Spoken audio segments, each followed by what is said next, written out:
Storytell Original presents The Stranger, Season 3, by Claire S. Duffy.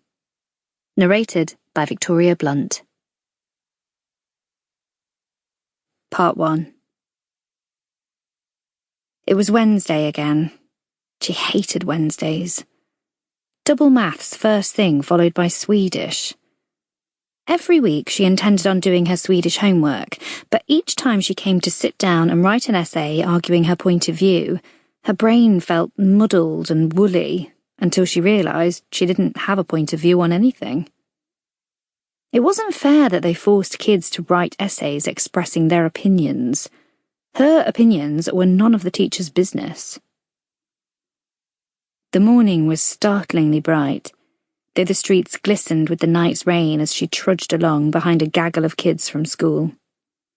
She hadn't meant to walk with them, but when she left her family's apartment building, she found them all gathered at the street corner.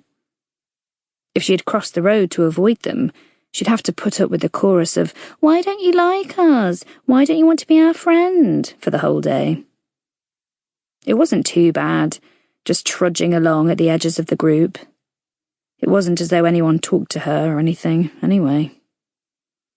They were all engrossed in squealing about the new boy Mikkel, who just moved from Copenhagen, and specifically in discussing which one of them he would have sex with first. They were all obsessed with sex, she thought, as they crossed Medborgarplatsen.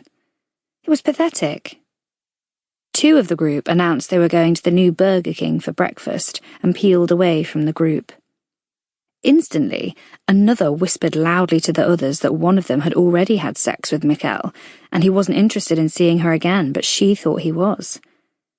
The inevitable gasps and giggles rippled through the group, while privately the girl thought that Mikkel sounded like a bit of an arsehole.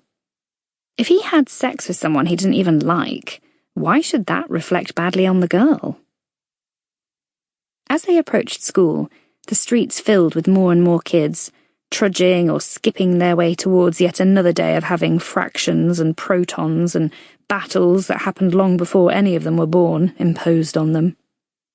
A large truck, the sort that was used to transport livestock on the girl's grandparents' farm, was waiting outside the school gates, and disdain filled her.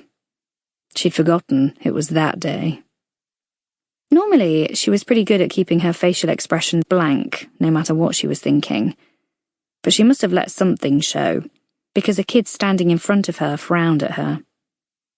He'd been in her class since they were 7, and she was fairly sure she had gone to his 9th birthday party, but he had one of those indistinct faces. She could never remember his name. She hardly remembered anyone's name. Kids used to tease her about that. When she was younger, they'd take turns running up to her and shouting, "What's my name? What's my name?" until the day they took it too far, and then they never teased her again. 2 more years until we graduate and we get driven around the city in one of those trucks. The kid grinned. "I can't wait. I'm gonna be so drunk." "It's extremely dangerous," she snapped. "People die every year in those stupid trucks." His eyes widened. Do they? She had no idea, but it must be true. Dozens of drunken, idiot high school graduates crammed into stupidly decorated cattle trucks, playing music at a ridiculous volume and jumping up and down. Of course it was dangerous. My girlfriend is going today. I need to warn her. Moron, she thought.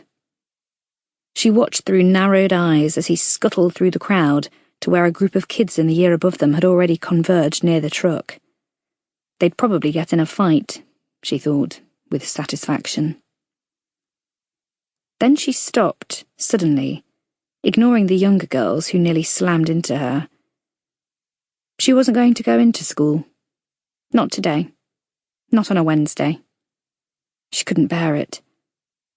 Her parents would have both left for work by now, so she could just go back home, and she wouldn't have to deal with people for a few hours at least. Her parents never answered their phones while at work. They would pick up voicemail. Sample complete. Ready to continue?